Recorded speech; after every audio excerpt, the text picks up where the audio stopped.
여러분 반갑습니다. 천만 뉴스입니다. 이번 시간에는 여러분들 ETF에서 관련된 이야기를 잠시 들려드릴게요. 여러분들 보면 곱버스라고 있어요. 곱버스 ETF 중에. 곱이라는 게 결국 배죠. 더블이죠. 그런 관련된 그런 ETF가 있는데 거기에 손댔다가 이제 쓴맛 본 개미들이 꽤 많아요. 특히 올해에는 그 전기차나 뭐 반도체 ETF에 이제 베팅을 했다는 사람들이 꽤 많더라고요. 이제 그에 관련된 ETF에 대해서 한번 여러분들께 잠시 이야기를 들려드릴게요. 50대 남성이 있어요. 그 가명을 이제 뭐 A씨라고 하는데 그분이 이제 보유하고 있는 현금 5억 원을 분산해가지고 지난해 4월부터 상장지수 펀드가 ETF인데 거기에 투자를 하고 있다고 합니다. 일단 그는 그 미국과 홍콩 증시에 상장된 테마형 ETF 10개 종목에 5천만 원씩을 넣었어요. 5억이니까. 수익률 약 73.07%라는 성적표를 받았다고 합니다. 상당하네요. 73.07% 수익률이.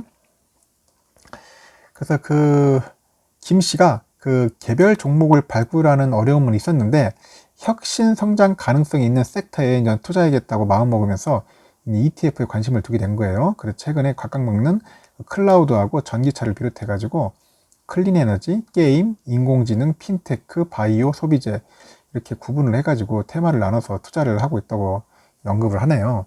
그래서 ETF 투자가 이제 꾸준히 인기를 얻고 있는 것은 원하는 때 매매가 가능해요. 그리고 투자가 편리할 뿐만 아니라 분산 투자 효과를 함께 거둘 수 있다고 봅니다. 그래서 ETF는 증시에 상장되어 있어서 주식처럼 언제든지 사고 팔 수 있는 금융 상품입니다. 상당히 좋죠. 언제든지 사고 팔 수 있으니까. 액티브 펀드 등 다른 주식형 펀드에 비해서 수수료 부담도 적어요. 그리고 ETF 전체 평균 보수는 1년에 한 0.3% 정도 밖에 안 됩니다. 그래서 1에서 2%인 그런 액티브 펀드보다도 저렴하죠, 수수료가. 그리고 또한 담고 있는 그 구성 종목 변화도 실시간으로 알 수 있는 것이 장점입니다.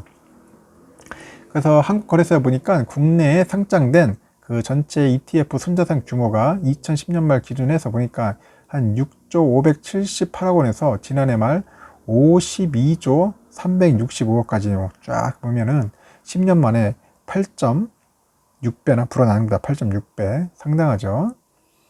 그 지난해 3월 폭락장 이후에 증시 급등세에서 동학개미 열풍이 일었잖아요. 그래서 주식형 펀드가 이제 후퇴를 거듭하는 동안에 ETF는 인기를 계속 이어가요. 그래서 지난 한 해 동안에 국내 주식형 공모펀드 순자산이 57조 5,700억에서 한 52조 474억 원으로 대폭 줍니다. 결국 사람들이 이제 펀드를 별로 안 한다는 거죠. 그래서 올 들어서도 글로벌 지수 상승성에 힘입어가지고 ETF 순자산이 4월 말 기준해가지고 58조 1293억 원으로 연초 대비 11.7% 불어납니다.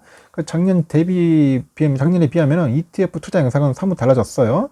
그 지난해에는 인버스나 레버리지 등 지수 급등락에 베팅하는 단기 상품에 자금이 쏠렸다면은 올해 들어서는 중장기 성장성이 두드러지는 섹터에 투자하는 테마형 ETF에 대한 선호도가 이제 부쩍 높아지는 겁니다. 부쩍. 이 따라서 올해 ETF 규모는 불어나고 있는데 일평균 거래대금은 작년에 비해서 대폭 좀 줄었다고 하네요. 일단은 지난해 ETF 일평균 거래대금이 한 3조 8,400억 정도를 기록했는데 코스피 일평균 거래대금이 한 31.5%나 돼요. 보면. 하지만 이 비중은 올해 4월 들어서 한 15.6%로 뚝 떨어집니다. 그 ETF가 대표 재테크 상품으로 자리를 잡으면서 단타 거래가 좀 줄고요. 유망 섹터에 대한 중장기 보유를 염두에 둔 투자자가 이제 늘고 있다는 그런 방증이기도 합니다. 그래서 삼성증권의 인정에서는 뭐라고 하냐면 예전에는 그 곱버스나 레버리지 등 그 지수 추정 상품이 ETF 투자의 핵심이었다면 올해는 유망 섹터에 투자하겠다는 그런 요구가 많다고 합니다. 그리고 미래에셋과 그 KB자산운용 등 여러 운용사들이 이제 섹터별로 세분화된 상품을 많이 출시하고 있어요. 그래서 50대 남성의 그 ETF 순매수 규모가 전 연령대에서 가장 높아요. 역시 50대들이 많이 하죠. 그 미래에셋증권에 보니까 50대 남성 고객의 순매수한 ETF 규모가 한 3,625억 정도 되고요. 60대 남성은 한 2,800억 정도, 50대 여성도 많이 하네요. 2,579억 원, 40대 남성 2,351억 원, 60대 여성은 1,710억 원보다도 많다고 합니다. 역시 주력은 50대네요. 50대 남성이 투자한 ETF 가운데 58%가 국내 ETF고요. 42%는 한 해외 시장 ETF를 많이 하는 것 같습니다.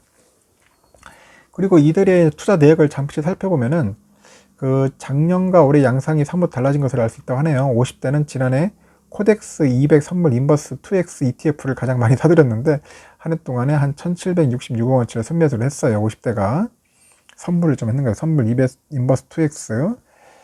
그리고 50대 뿐만 아니라 지난해 20에서 90대 이르기까지 전 연령층에서 코스피 200의 하락에 베팅하는 겁니다. ETF가 순매수액 1위를 기록했죠. 이른바 곧버스 상품으로 코스피 200이 하락할 때 2배의 수익을 내는 거예요. 상당히 위험하죠. 그래서 지난해 국내 증시 화랑으로 지난해 코스피는 한 30.75% 올랐습니다. 그 코덱스 200 선물 인버스 2X ETF는 지난해 하락률이 59%에 이르는 거죠. 결국 피본 거죠. 올해 들어서 이제 분산 효과를 극대화하는 그 테마형 ETF에 눈을 돌리는 투자자들이 많아요. 그 지난달까지 50대 투자자가 가장 많이 담은 ETF가 타이거 차이나 전기차 이거 셀렉티브인데 이거 많이 샀더라고요. 그러니까 중국에 본사를 둔 상하이, 그 선전, 홍콩, 미국 상장 기업 중에서 전기차 관련 시가총액 상위 20개 종목 등을 담는데 그 50대 해외 ETF 최선호 종목 역시 미국에 상장된 중국 전기차 ETF로 나타났다고 합니다. 근데 제가 볼 땐 이 타이거 차이나 전기차 셀렉티브 이거 많이 좀 물려있던데 좀 지금 많이 피봤을 거예요. 고점에 물려가지고 좀 조심해야 하는데 일단은 30, 40대는 올해에도 다소 공격적인 투자를 좀 선호하는 것 같고 이들이 가장 많이 사들인 해외 ETF는 뉴욕 필라델피아 반도체 지수죠. 속스를 많이 사는 것 같습니다. 필라델피아 속스, 싹속. 그리고 하루 등락폭을 3배로 추정하는 ETF도 또 있어요. 보면은 뉴욕 증시에 상장된 레버리지 ETF로 만약 주가가 하락하면 3배의 손실이 발생하는 겁니다. 결국은 올라가면 좋은데 떨어지면 3배의 손실이에요. 이런 걸 많이 하더라고요. 이제 상당히 좀 공격적인 것 같습니다. 이번 또 조사해 보니까 10대와 10대 이하 연령대 ETF 매수가 상당하게 다른 것도 눈길 끈다고 하네요. 요즘 10대들도 하는가 봅니다. 그래서 올 들어 10대는 한 166억 정도의 규모 ETF를 순매수를 했는데 10대 이에도 한 121억 원어치 순매수를 했고 자녀 명의로 계좌를 개설해서 부모가 함께 투자한 것으로 보는 것 같습니다. 그래서 일례로 올해 들어서 10대 이하 투자자는 나스닥 지수를 추정하는 ETF 있어요. 타이거 노익 나스닥 100 한 3억 정도 순매수하고 10대들은 빅이죠, 빅. 배터리, 바이오, 인터넷 게임 테마에 투자하는 ETF가 있습니다. 타이거 KRX, 빅 K 뉴딜 이것도 한 8억 정도 샀다고 합니다. 이거 일단 많이 사요. 많이 사긴 사는데 요즘 ETF가 상당히 뜨겁습니다. 뜨거우니까 여러분들 ETF 잘 보시고 원하는 스타일로 하시면 됩니다. 근데 제가 볼 때는 하락에 베팅하는 것은 좀 자제했으면 좋겠다. 하락에 베팅하는 거. 그리고 막 곧버스 이런 것들은 안 했으면 좋겠습니다. 나머지들은 좋은 거 많으니까 다 찾아가지고 장기 투자하면은 여러분들한테 도움이 되지 않겠나 생각합니다. 근데 여러분들 참고하시고요. ETF도 한번 관심을 가지면 좋을 것 같습니다. 이상 영상 마칠게요.